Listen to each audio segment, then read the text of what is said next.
today's cup of coffee with Scream. Cup of coffee. It was movie day. It was movie day. Well, for you, it was movie day. It was for me, yeah. And it's we're recording this on Saturday, September the 6th, 2025. Yep. Day before the eclipse. Oof. Did you see the color that it was? Is this one going to be like red? Well, we're not going to be able to see it. It will not be visible here in North America, which is good. But yes, it will be a blood moon. Now there are places, there are websites that you can watch the lunar eclipse live. I've done it before, in the past when we had some of the blood moons and stuff, and it is a very haunting experience. I mean, for the moon to turn that color, it's odd. Yeah. Oh gosh, I'm gonna have to drive in it. Yeah, but like I said, you won't. For you, it won't look. You're not under the effects of it. You should have seen the way that it looked the other night. Well, yeah. But it was up there, and it was big, it was bright, and it was reddish, and yeah. Well, a lot of that has to do with atmospheric conditions. All of it has to do with atmospheric conditions and stuff. But that's true. It's the energetic thing that affects everybody on a different level. But over there in it definitely Europe, messes you up. My God, those folks over there, yeah, it's going to be interesting. Yeah. So, but just to get out of the drama today, because I did not want the drama. The drama. Yeah. So it was a matter of watching. There is a YouTube channel, and I love these guys. It's called Newcastle After Dark. Yeah. And the guys, they call themselves The Management. And so they show some movies that are lesser known for the most part. Every now and then maybe it's just that I have watched some of these lesser known movies.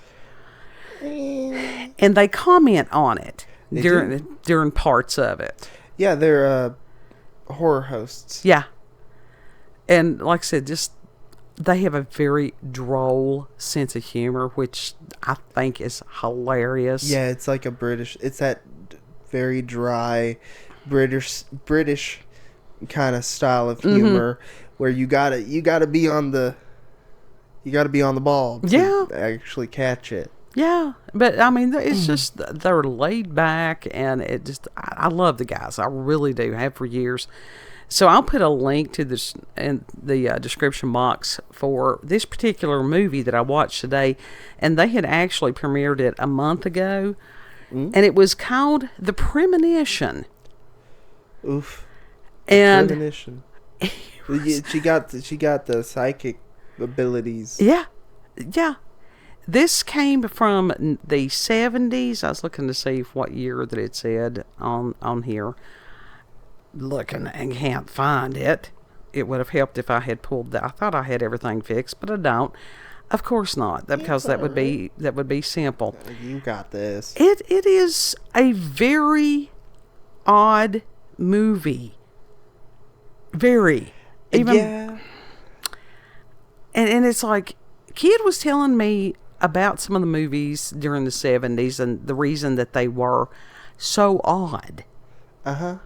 Do you want to share that with everybody? That is because that is during the time of the height of when our government was summoning shit, had these fucking high-end witches, some infamous witches or whatever, up in there, and other psychics or whatever the fuck else. They were summoning very, very fucking powerful demons to make weapons.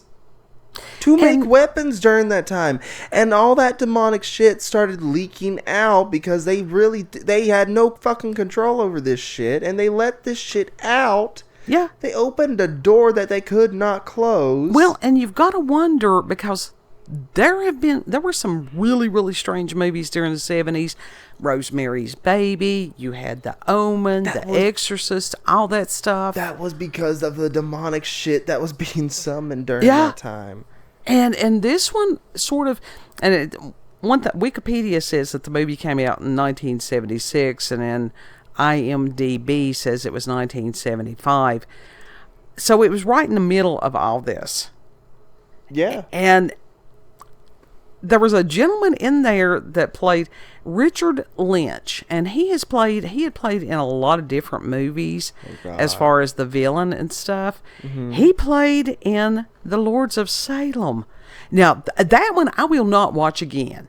Ever. I've never even watched clips of that movie. It took me 2 or 3 days because that's a Rob Zombie something.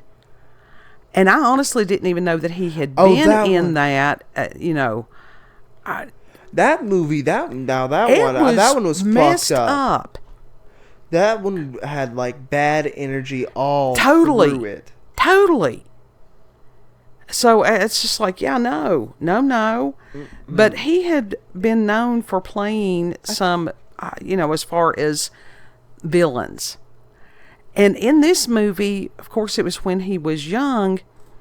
And there's part of it, and you're like, when he would turn his neck and different things like that. And I'm like, that is, what's going on here? There's something, because he was too young for it to be like wrinkles or anything like that. And it was scar tissue. It was on his face too, wasn't it? And to find out what happened, he said that his father was an alcoholic. And so this actor, when he was younger, he started using drugs. And in 1967, he was in Central Park. One thing said he was using LSD, and he set himself on fire. It's like, holy shit. Yeah. Thus the scarring. Yeah. 3rd degree burns. Right? Third, 4th, 5th. Yeah. Yeah. So his character in this, the whole thing. What is it? A Human Torch, man. Yeah. Telling him about Richard Pryor back in the day. Don't do drugs. Don't do drugs, kid. Oh my God. But anyhow, the character that he plays in this, and without giving the whole premise of the movie away, you've got these foster parents, and you really don't know they're foster parents at first. Yeah. But you've got this weird lady that is sort of stalking this kid at a school, and it's like, but even in the first frames, it's got this lady getting off of a bus, and it's sort of like one of these. It's like, who is she? Well, it's always like sort of rundown type thing, the dystopian type of, not showing the best parts of America. Or even, this was back then when there were still good parts of America. But then it shows this carnival type thing. And dude steps out in these white ballet slippers, and he's doing these weird stretches and stuff. And it's like, what the hell is this? Yeah. So you know something ain't quite right from the get-go. Yeah, he's not strung right. It's like, it turns out he's like a clown. Yes, he takes pictures. And so he had been helping this woman find this child. And and what was weird, and then you've got the husband, which is the foster father of this child, and then the foster mother. Yeah. And he's trying, him and his budding H-1B romance, if you know, you know.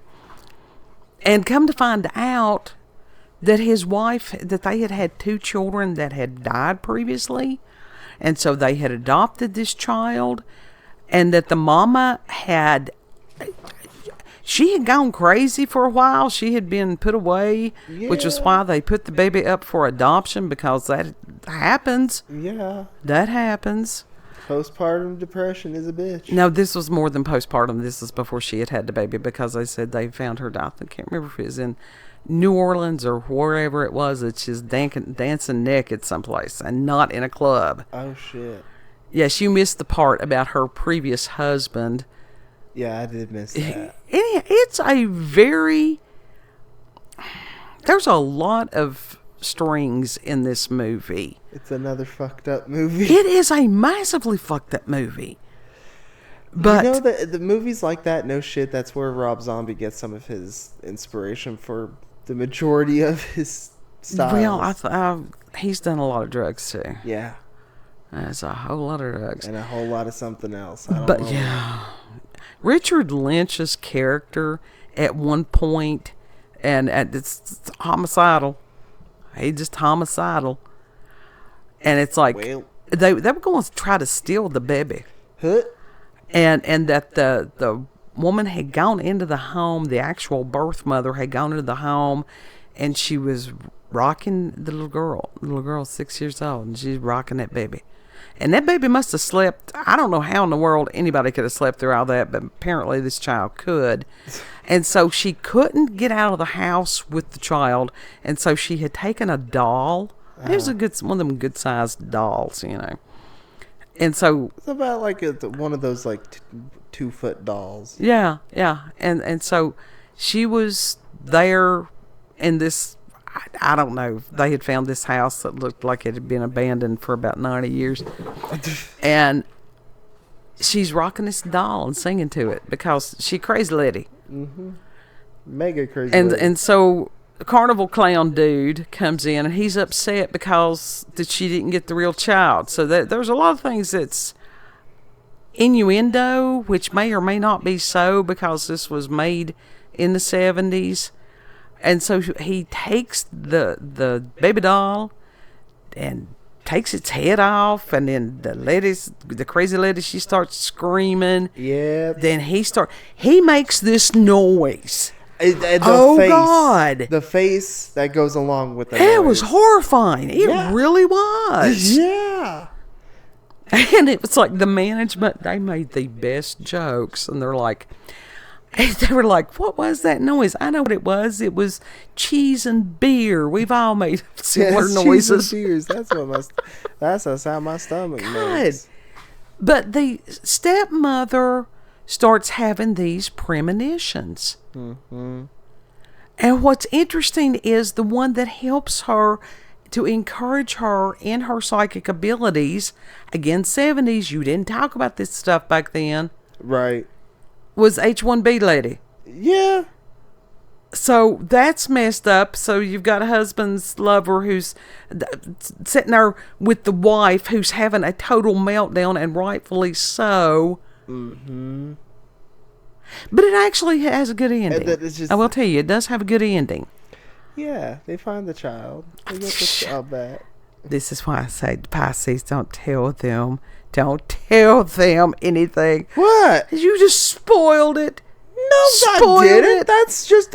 Oh, it has a good ending. Watch it. It is worth seeing, whether it's a spoiler or not, because it is so messed up.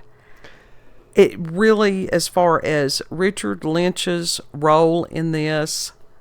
That's a fucked up character. He plays some fucked up characters. Yeah, that was his shtick. But to sit there, a carnival clown. Now, what level do you have to get in life to where you are that? I think it's a deep pit of despair I think there. so too. A lot of them are truly depressed. Some of the carnies are not. Yeah. It's just, and I'm sure there are some wonderful people. There's probably somebody out there going, I know carnies and they're fabulous human beings, and it's like, good. But some of the ones that's you talk about sketchy as hell. Yeah. No, you don't want to mess with some of this. You don't. You watch your children at every second if they were on a ride, and to make sure that stuff was put together correctly, because lately things have been breaking down. Yeah. That's never a good thing. Yeah, nah. But carnies are different than clowns. This one was both. Oh shit. He was both. So, Oh, but yeah, no, the premonition. Oh, damn, double homicide. And also Newcastle After Dark. If you don't want to watch this one, just go to their listings, because they have shown some amazing movies. They really have. They were the ones that showed that Betty Davis movie. It was a British movie where she was the nanny. Oh, that one's intense too. Yeah, I don't even remember the name of it, but yeah, can't remember. It was intense. It was intense, but it was good. Betty Davis. Betty Davis was good brilliant just about actress. everything. Yeah, she really was. We're Betty Davis fans. Yeah. The other one, not so much. Joan, what was it? Joan had her place, Yeah, certainly, but like she's she just. I don't know. Everything that's the bitch showed through on everything that she was in. Joan Crawford. Oh yeah. Yeah, that The was arrogance. Yeah. Yeah. No wire hangers. Ever. So go on, watch you a nice. Well, not nice. Watch an interesting movie, something that you haven't seen before. Betty Davis, the lady that played Joan Crawford in Mommy Dearest. Betty Davis hated working with her as well. Oh, was that the Faye Dunaway? Was that who it was? Yeah. Said that she just was Insufferable. Yeah, insufferable. Just completely a pain in the ass to work with. There's no need for that. I mean, how does that help anybody's career at all? Seriously. It doesn't. It just hinders it. Yeah. Anyhow, you want to tell the people where we can be found? You can find us on BitChute, Rumble, and YouTube. Watch some good movies. Find us on BitChute, Rumble, and YouTube at Rolanda's Cup of Coffee with Scream. Also, check her out on X, previously known as Twitter, at Rolanda COCWS. Yeah. Know that you are loved. Treat other people the way you would like to be treated. Yep. And Lord willing, we'll see you on the next cup. Yep. Bye.